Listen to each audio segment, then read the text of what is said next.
ko ngayon ay upo. Nagigisa ko po ng karning baboy at saka hipon. Ito po ang mga sangkap, kamatis, sibuyas at saka bawang. Patis, magic sarap. Yan po ang ating ready.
Ngayon po baboy at saka hipon.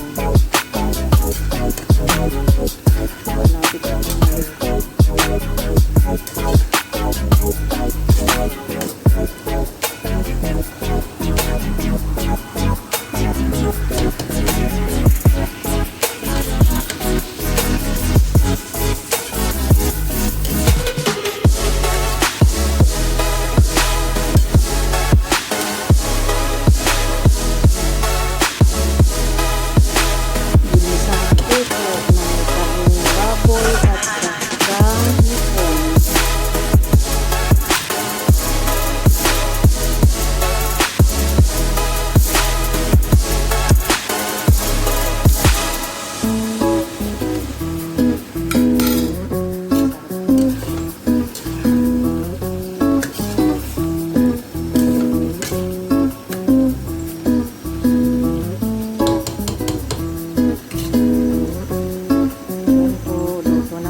Thank you guys for watching and God bless you all.